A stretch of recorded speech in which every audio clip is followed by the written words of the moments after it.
जय हिंद गाइस। आज के करंट अफेयर में आपका स्वागत है। आज हम कंप्लीट करेंगे 25 जून के इम्पोर्टेंट करंट अफेयर। तो पहला इम्पोर्टेंट पॉइंट हो जाता है यूएन सस्टेनेबल डेवलपमेंट रिपोर्ट 2025। हाल ही में सस्टेनेबल डेवलपमेंट सॉल्यूशन नेटवर्क ने UN sustainable development report launch की है और इसमें इंडिया की रैंक आई है 99th। ऐसा पहली बार हुआ है कि इंडिया टॉप 100 में आया है, तो ये सस्टेनेबिलिटी के प्रति आगे बढ़ रहा है। और 2024 में इसकी रैंक की बात की जाए तो 109 थी और अब कितनी हो गई है 99। अब इसमें टॉप किसने किया है? टॉप किया है फिनलैंड ने। अब इसकी फर्स्ट रिपोर्ट कब लॉन्च हुई थी? 2016 में पहली बार रिपोर्ट लॉन्च हुई थी सस्टेनेबल डेवलपमेंट की। ठीक है, next question. New blood group recognized by the international society of blood transfusion.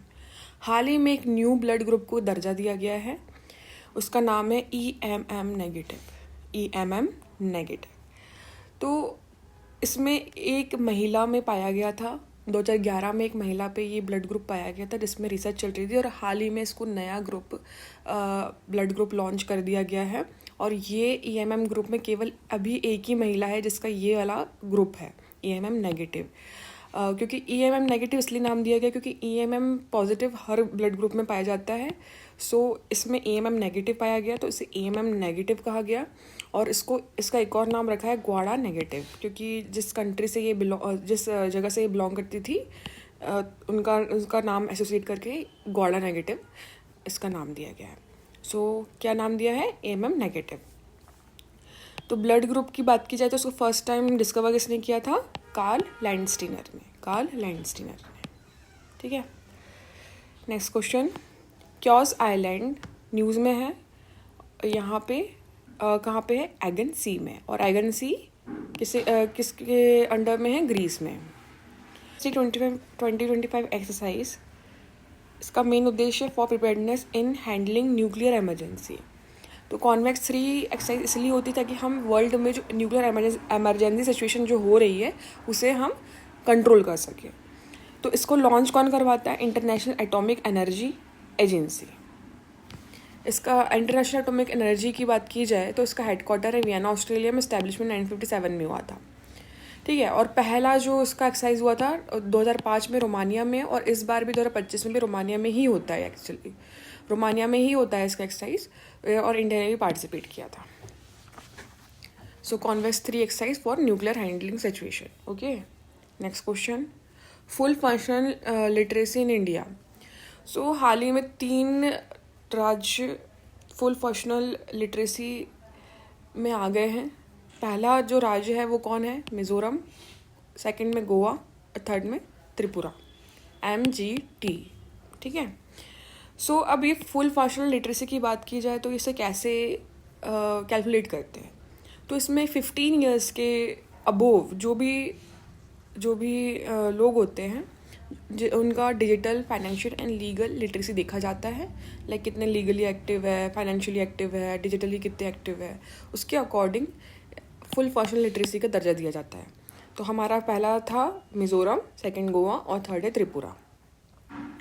इसी के अंदर एक इनिशिएटिव है उल्लास इनिशिएटिव, नव भारत साक्षरता कार्यक्रम। इसका उद्देश्य है कि साक्षरता बढ़ाना, एजुकेशन प्रमोट करना, और इसका कार्यक्रम हुआ था 2022 से 23 तक के इसका लॉन्च हुआ था। ठीक है, अब JCB प्राइज़ किस में दिया जाता है? For outstanding work in literature, English में इसका प्राइज़ बनी थी 25 लाख। अब ये न्यूज़ में क्यों है? क्योंकि JCB प्राइज़ बंद करने की घोषणा कर दी गई है, क्योंकि ये धीरे धीरे प्राइवेट की तरफ जाता जा रहा है। सो प्राइवेटाइजेशन इसका होता जा रहा है, तो इसीलिए JCB प्राइज़ बंद करने की घोषणा कर दी गई है। 25 लाख इसकी प्राइज़ बनी थी और लिटरेचर में दिया जाता था, इंग्लिश में मेनली दिया जाता है और हिंदी टू इंग्लिश ट्रांसलेशन में भी दिया जाता है, पर मेनली इंग्लिश लैंग्वेज में। तो अगर मेन अदर इम्पॉर्टेंट की बात की जाए, अदर अवार्ड्स की बात की जाए जो कि लिटरेचर में मिलते हैं, जैसे कि Sahitya Akademi award 1 lakh prize money है, साहित्य अकेडमी बाल पुरस्कार 50,000 प्राइज़ मनी है, युवा साहित्य अकेडमी युवा पुरस्कार 50,000 प्राइज़ मनी है, ज्ञानपीठ अवार्ड 11 लाख मनी है, और शांति स्वरूप भटनागर CSIR के द्वारा दिया जाता है और 5 लाख प्राइज मनी है।